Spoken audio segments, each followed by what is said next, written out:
Okay, no, so you have to make out with Tom Hiddleston, and then whoever's lips get chapped first or something. Gross. Sorry. Next real joke question. Yeah. They know everything. They're the VIPs. Would you guys ever consider coming to Austin? Hey. We're gonna be at RealmsCon, which is in. Oh, so you already know about all that. It's totally not. We've been to Austin. We've been to Austin. It's been about maybe 3 years since we've been to Austin, but we haven't played there before. There are a few conventions out there. It's a possibility. They're a free-thinking town. Yeah, South by Southwest, which has been a good portion of that would be awesome. That would be usually booking shows. I mean, it's all up to the benefactors, you know. Yeah. They gotta be able to afford to fly us out. Or if they look at our act and how complicated it is, they're like, this is a effing nightmare. Our tech writer is pretty intense. We bring a lot of stuff with us, but that's kind of sometimes a deal breaker. So, if there's any conventions going on that's like maybe, you know. You drop our name, fly rate, Isn't the Lone Star Convention in Austin? Well, we've actually lost some gigs because of that. The Lone Star Oh, well, Convention? yeah. I know. I could be thinking of something else. Ignore me, I'm an asshole. Also, I have a secondary question. Feel free. We want to give you, do you have gifts? Sure. Yeah. I accept all gifts in the form of gold bullion. Do you guys give some stuff at the end, or? Okay, you have things for them. Okay, can I just get up and give them to you? Yeah. Okay, great, then it'll fall down. For you, I'm not. They'll catch you. I feel really bad now because I think you guys are amazing artists. Oh, I would be bad. It's beautiful. I have a big empty fridge, so I can put it right on there. Thank you so much. So you guys had to give Sam magnets to cover his fridge, okay? Did you make this yourself? No, we didn't. My friend was going to But do they're a mix really pretty. A mixed stick? Yeah. Like on a cassette tape. But yeah.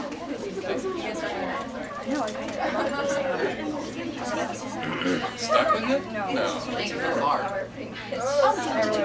Yes. It is. As long as it's vegan. Does anybody else have any questions? Well, for all of us that don't know, like, the backstory of Steam Power Giraffe, might be new here, and there's like we just hear the story behind Steam Power Giraffe. Is there any new fans? Actually, raise your hand if you haven't heard of Steam Power Right Giraffe. there. You? The fictional or the... Story time. Just talk to us. Okay. I didn't jump on until like 2011, so. You were a drummer for a while. Backstory of how we got started. Sure. We just make this thing. All right. You want to start? Carolina, I didn't know I loved you until Oh. this time. So Yeah, You can apologize next time with a heaping pile of gifts for Carol. do you like diamonds? Damn! I like diamonds. Diamonds up forever. Cruelty-free diamonds. No baby hands were harmed in the making of Sit back. harvest. Or goats. Or goat skins. Or goats. Seen Blood Diamond with Leonardo DiCaprio? It's a great movie. Don't, if you're young, don't watch it. Non-fiction. Oh, there's a story going on. Okay, Sorry. someone wanted a history lesson on SPG's formation. So, We do the flying V usually. That's a good formation. So after high school, we had met Sam. David and him had palled up in weight training class. Yeah, weight training class. You take weight training when you don't want to do exercise, and it's. I wanted to get ripped. Okay. Well, That's every high school boy's dream. Sam kind of taught me guitar, and he showed me like some chord stuff, and then we hung out. I met Carolina through Sam Yeah, as well. a basement filled with musical instruments. So I was like, It was like there was like 3 And soda. instruments. And what was Well, my parents drank a lot of Sam's soda. choice, right? Sam's choice. A lot of Sam's choice. And it was not a false advertisement, because it was a Oh, choice. his name is Sam. That's a joke. But yeah, so we were friends in high school. We tried playing music together just for fun. Covers and stuff. But then, I don't know, after high school, I Well, didn't really see you guys. that's how you picked up the guitar, kind of. Oh yeah, that's how I learned. So basically, Sam taught me. Carolina Pretty taught much. me, so. It's kind of weird, right? Yeah. After high school, I went to art college, dropped out because the industry sucks. And then I went to community college, which is a much better idea. So then I fell in love with mime. I met John and Aaron, who played the John and Upgrade respectively in the past. And we got David in on the act because fell in love with Jerry Hager and mime classes, acting class. And then we started doing events because he liked us so much. He was like, hey, you guys should do the mime thing for this silent charity auction for like benefit some sort of cause. And we're like, yeah. And then it just kept leading to more gigs. We did like improv shows. We did, what else did we do? We did children's camps, which is a lot of improv training basically, and interacting with children. A lot of scared kids.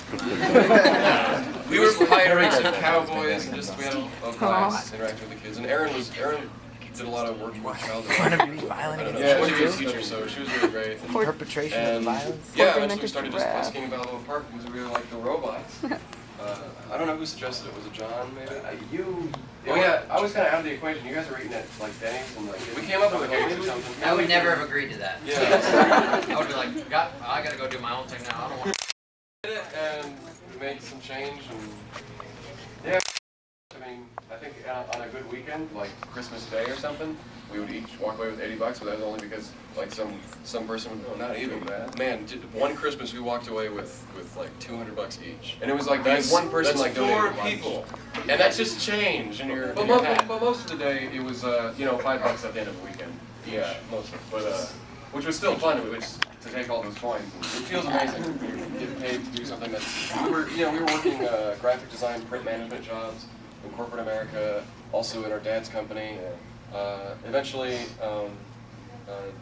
we found this guy named Michael Reed, who was friends with John, and he kind of expanded our music so we could put it on an album. Right. Yeah. He even playing shows with us, so he would actually do the drums with his feet and with his hands, and also do because. I mean, our songs were a little simpler back then, but it was still pretty hard for him. Yeah. So I mean, you gotta kind of flush it out when you're doing an album.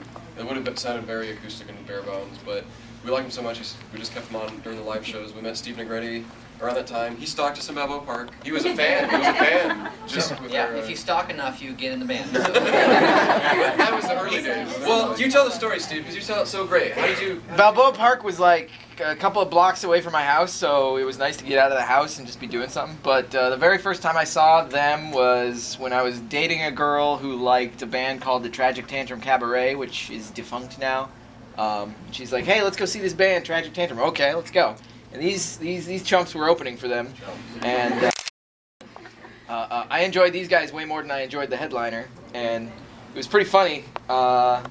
They did their set.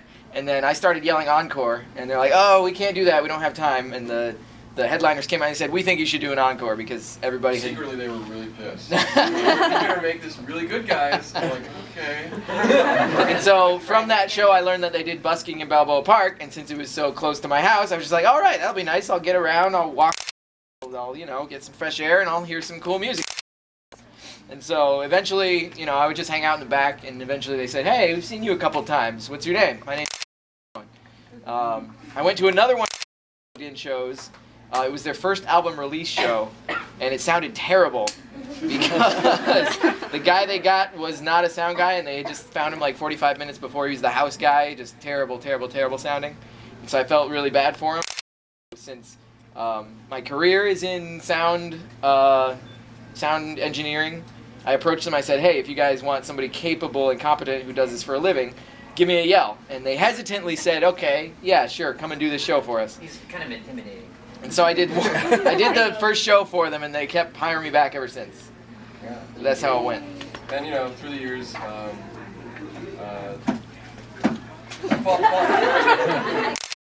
had a falling out with John Sprague, and then I don't know, we put in Sam after our through that summer. And then, Sam was our drummer. He came in doing a drum because we did a the North Park Theater, which we're about it's in San Diego. In San Diego, which is a really nice theater, and we needed to kind of make it a little better than Mike for doing this. Yeah. so we got a drummer, so Mike could. He denied it like twice before he agreed to it. He was like, "No way, I'm not doing This that." is the dumbest thing I've ever seen. I hadn't talked to Sam since like maybe a year or two after high school, so I was like, this is when the band was still intact. Actually, for that show, that's when we first lost Aaron. upgrade. That just wasn't making rehearsals and stuff. So, because they were just, you know, she's moving to Hollywood anyway. Oh my god, And then eventually, once after the zoo, it was like 2 summers. Zoo was pretty hard. 2 summers, Pretty yeah. hard. It was, but it was, you know, for you guys 180 Yeah, some so odd he days. was Did driving. you have like what? How many shows a day when you guys at the zoo? Well, we had 4 shows A every day, day, every yeah, day. 7 days a week. That's what I thought. So it's For 74 days. days straight. Yeah. I Which is learned to insane. play the drums. And we're still, it's still, the act is not perfect after all that time. You know, it's like, wow, you'd think that you would, but. If anything, it's even worse. Oh, Can we get that guy? So anyways, yeah, and then what happened after that? I guess you know No, the I current don't. history, so kind of on that. We recently went to backing tracks, which has been amazing. So I like it's this. a lot cheaper too. We're able to go to a lot more conventions. Everyone will always miss performing with other musicians on stage, but I mean, this day and age, you got to make use of technology. Yeah, honestly, we were never going to get booked again with our writer and stuff. It just, I mean, it was reasonable, but no one has money, you know. Oh wait, it's flying 8 people out. It's getting all this back end equipment and stuff, and it's getting a little ridiculous. And we kept having to shave, and eventually it would have just spiraled and been like, well, no more shows. We can't afford it. We can't afford to pay anyone. So this has really helped. We're not as big as the amount of fans we have. So we have a lot more fans than as big as we are, which we're grateful for. But we're still really small. One day we'll have an entire horn section, you know. I think the convention scene is really appropriate. I mean, it really fits like with the modern music. I mean, it's like we get these couple days to spend intensely with the fans, you know, and hopefully that holds us over until the next convention, because you usually go to a concert and you're like, oh, I don't want to wait around for the sweaty guys to sign and stuff, but now we get to like spread it out and get interact and stuff, and this is really like, feels right, you know, like as far as shows go. Like conventions are a lot better than going to a bar or something and you know, seeing the band play and then maybe waiting in line for a long time before the venue closes to get an autograph. We really appreciate it. For anyone who had to take a lot of, you know, money or time or drive all the way out here or fly, however you got here, we really appreciate it. You guys came out here and make these things possible. Because this is what we're probably going to be doing for a while now. It's so much fun getting out here and just interacting with y'all and getting to see you, and especially having intimate settings like this where, you know, a little semi-one-on-one. We wanted to make the pool that we can all just come and just hang out in the pool. We had like bowls and stuff in it. It was cool. Oh yeah. The Radisson pool's like filled with pool toys. Like. There's not even water in there. No, it's just, they turned the pool into a ball pit, actually. There's bodies underneath it. That was a good question. So that was a good question. That was basically catching up on the history of. On the final. Yeah. Wait. Oh, what? You guys told me to like What? you guys started talking about high school like wait, what year? Oh, we were 2004, right? I graduated. I graduated high school 2004. And then Giraffe 2008, January 22nd was the first thing we ever did with and Steam Powered Giraffe. Yeah. So, but before that we had like we had an improv troupe which was hilarious, and We did theater. Well, I wasn't in any plays with you necessarily, but I was in a couple plays. yeah, in high school we did a musical. Towards He was the end like of a mine. lead in How to Succeed in Business. He was Matthew Broderick. I was a thorn in the director's butt. It's like, you get in the closet until you learn the song. I'm like, okay, I guess I'll try. This is a true story. Terrible. Did he Yeah. put you in the chokey? What? Did he put you in the chokey? I don't know Is that a what. theater term? It's from Matilda. Oh. Okay. Whatever happened to that girl from the movie? She She still does some stuff. She fills doesn't want to the be show actress notes. anymore. She still looks like a I read that. They just had a huge party for that She does. Matilda was like 20 years old. I feel like she's about to do a sitcom or something. I hope that the dates are 2008 is when you guys started Yep. Steam Powered Giraffe officially. Yeah. And I came on around 2010, 11. And we're planning to end it 2000. Shut up. 84. It's really great though because it felt like even though we couldn't see where we were headed, all this training with kids and improv and There's been pantomime. ups and downs too. Ups and downs, definitely. I would definitely say like Man, community college is the way to go. Like, who knows what they want to do after high school? I surely didn't. Plus, it's the cheapest If you gotta way to focus, then No, but if you know, go straight to college. Don't go to community college. Like if you know what you want to do, go to college. You get more connections. you know, don't do For what your I career. did and You just wait for someone to ask to join your band. You wanna do that? wait for someone who went to college to ask you to go to. Let's get some more Any questions. more questions, guys? Hands up. Yeah? No, this one right here. Yes. I know you get a lot of this, but I also have some fan art. Oh yeah, sure. Oh, well, thank Or you. gold boys. I was Yeah, passive yeah. papers. I saw you drawing that. Yeah, I was just drawing this. Spectacular. Look at that guy. Oh, you got all three rows.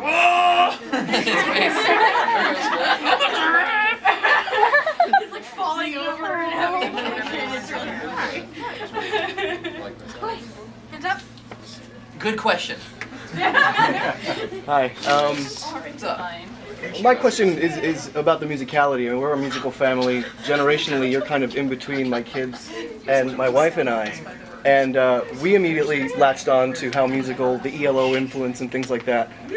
And at the same time, we have kids who are proud band geeks. He's going to go to school for music. My question really is, where does that dedication to the musicality, as opposed to writing a 3-minute pop song with just one hook, come from in your background? Good question. We've definitely written those pop songs with those hooks as well.